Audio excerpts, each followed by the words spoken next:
আসসালামু আলাইকুম। আশা করি আল্লাহর রহমতে আমরা সবাই অনেক অনেক ভালো আছি আলহামদুলিল্লাহ। পবিত্র আল কুরআনে সূরা তওবার ১১৯ নম্বর আয়াতে মহান আল্লাহ তাআলা বলেছেন, হে ঈমানদারগণ, তোমরা আল্লাহকে ভয় করো এবং সত্যবাদীদের সাথে থাকো। এই সত্যবাদীদের সাথে থাকার কারণেই আজকের এই ভিডিওটি। বর্তমান বাংলাদেশের যে দৃশ্যপট আর আমাদের প্রিয় নবী করিম সাল্লাল্লাহু আলাইহি সাল্লামের সময়কার আরব দেশের যে দৃশ্যপট তা অনেকটাই সিমিলার আমার কাছে মনে হচ্ছে।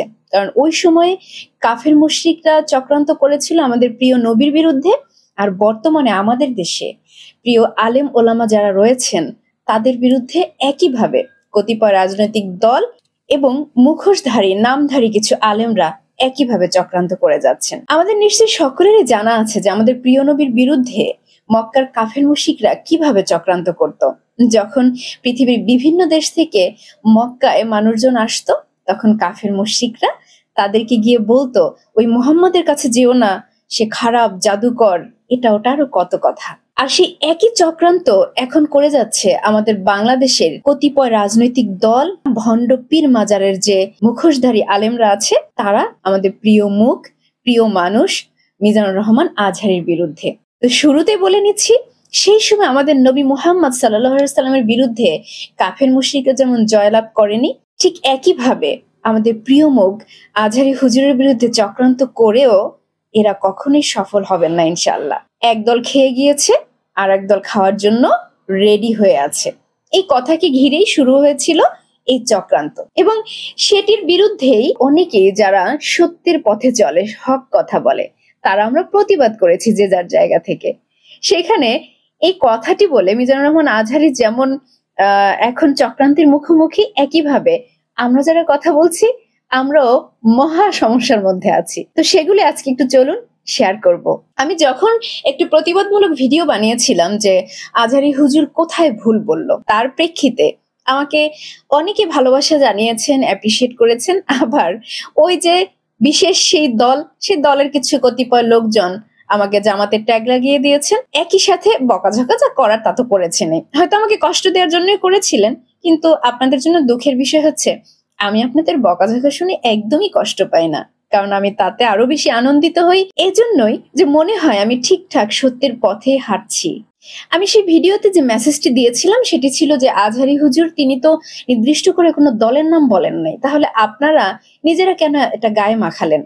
এই একই কথা কিন্তু আমাদের প্রিয় মুখ শ্রদ্ধেয় আজহারী হুজুর তিনি তার সিলেটের ওয়াজ মাহফিলে ক্লিয়ার করে দিয়েছেন যে তিনি কোনো নির্দিষ্ট দলের কথা বলেননি, অথচ একটি রাজনৈতিক দল তারা গায়ে মাখিয়ে নিয়েছে এবং সেই গায়ে মাখানোটা এত বেশি তাদেরকে কলঙ্কিত করে ফেলেছে, এখন তাদের গায়ে সেটার ছিল তারা নিজেরাই মেরে দিয়েছেন। আরো মজার বিষয় হচ্ছে, ওই ভিডিওর পরে এখনো নাম বলতে দ্বিধা নেই, বিএনপি এই রাজনৈতিক দলের কতিপয় কিছু সিনিয়র নেতারা তারা ব্যক্তিগতভাবে আমাকে নক করেছেন এবং তারা বলেছেন, আপনি কেন আমাদের দলের বিরুদ্ধে এভাবে কথা বললেন। সে উত্তরগুলো আমি ঠিক এভাবে দিয়েছিলাম যে বাংলাদেশে যতগুলো রাজনৈতিক দল রয়েছে আপনারা তাদের মধ্যে অন্যতম সিনিয়র একটি দল, এত ম্যাচিউরড একটা দল, অথচ আপনারা কেন এত বোকা বোকা একটি কাজ করলেন। তখন তারা আমাকে উত্তর করলো, সে কাদেরকে বলেছে সেটা কি আমরা বুঝি না, যেমনটা বলছে এই যে বিএনপি দলের একজন সিনিয়র নেতা।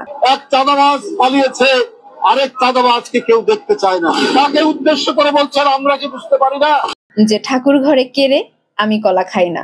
আপনারা নিজেরাই জানান দিলেন যে আপনারা আসলে খাওয়ার জন্য রেডি হয়ে আছেন।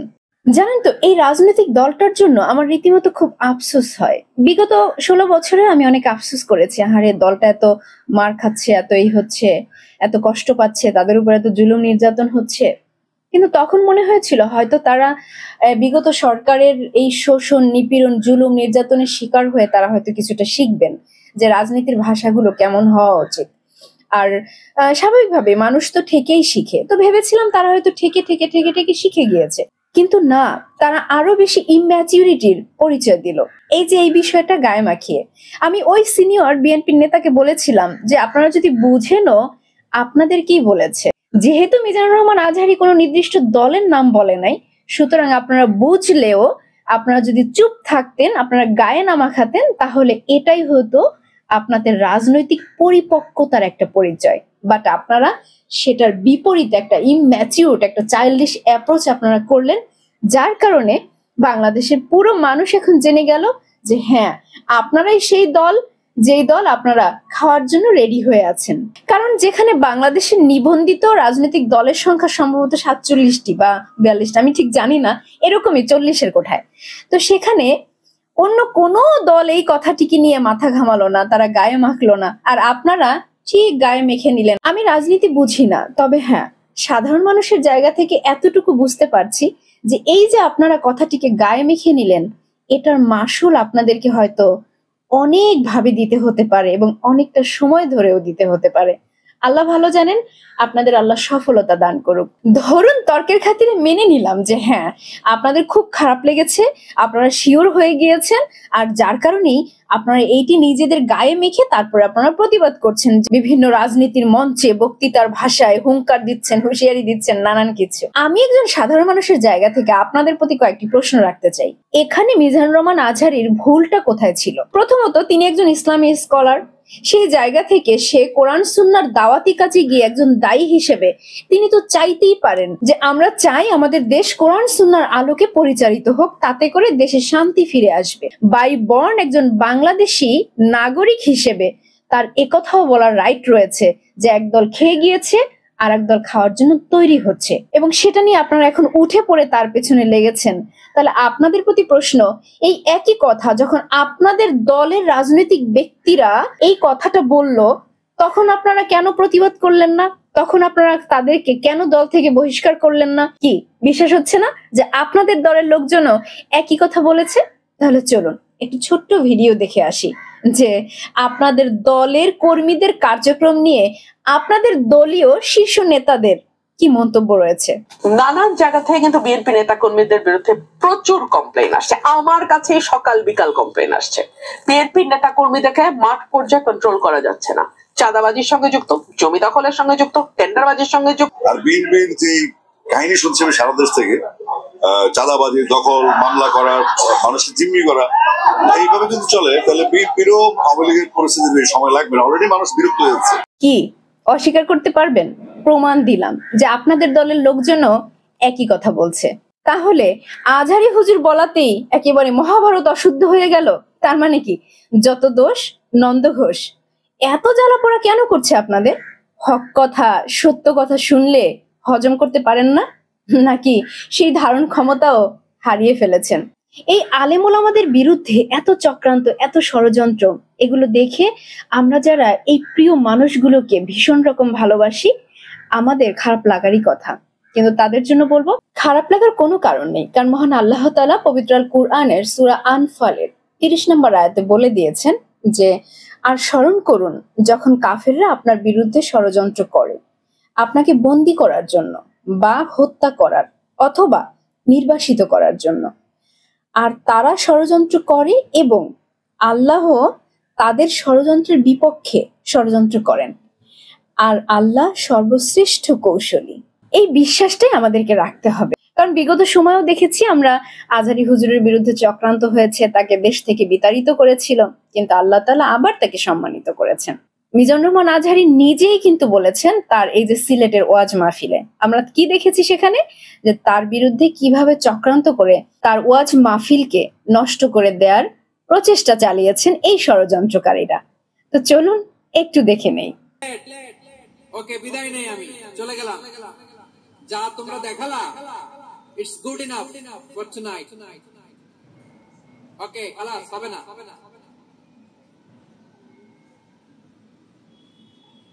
এই ধাক্কা আসে কি করে? এখান থেকে ধাক্কা আসে কিভাবে?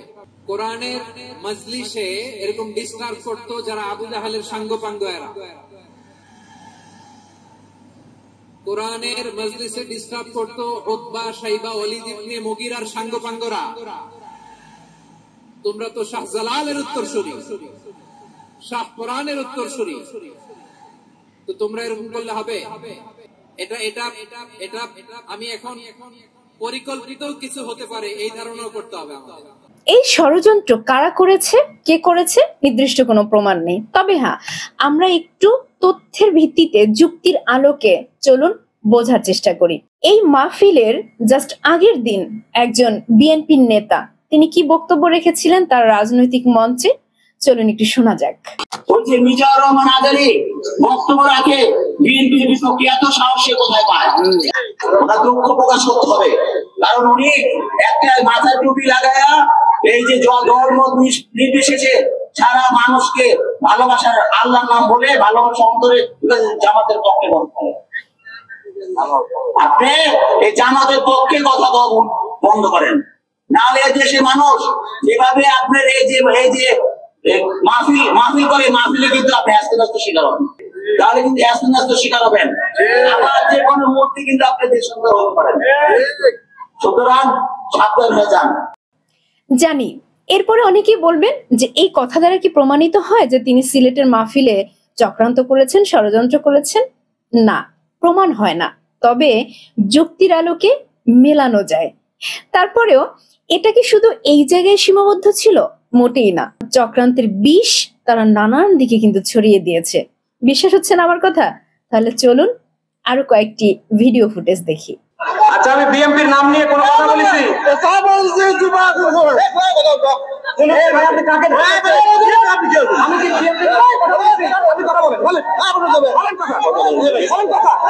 আপনি কথা বলেন, আপনার স্বাস্থ্য কম না?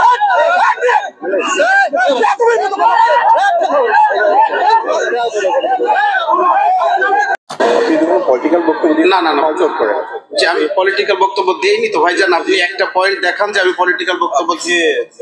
জি বলেন। ঠান্ডা মাথায় কথা বলেন। ঠান্ডা মাথায় মানে কিভাবে বলবো বলেন আপনি?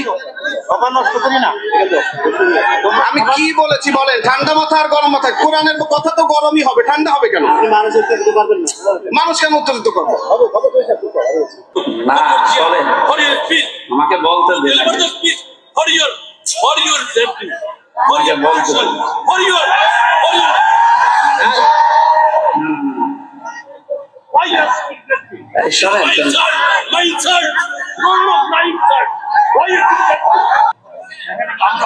শোনেন ভাই একটা কথা আমি আগে বলি, আমার তো শুনি নাকি? না শোনা লাগবে আপনাকে, শুনবেন না মানে? না না, বিরত থাকার কথা না, যেটা জানেন না ওটা বলবেন।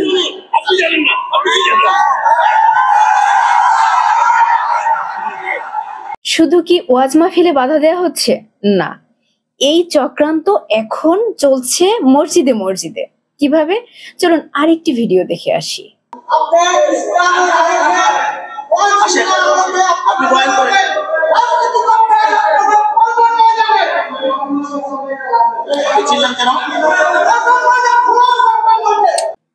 কি দেখলেন তো? এই দৃশ্যগুলো দেখলে আপনাদের কি অনুভূতি হয় আমি জানি না, বাট আমার কাছে মনে হয় যে নতুন বোতলে পুরনো মদের আগমন, অর্থাৎ একই দৃশ্য যেটা বিগত সময়ে আওয়ামী লীগ করে গিয়েছে, আর এখন এই যে বিএনপি দলের লোকজন তারাও কিন্তু শুরু করে দিয়েছে।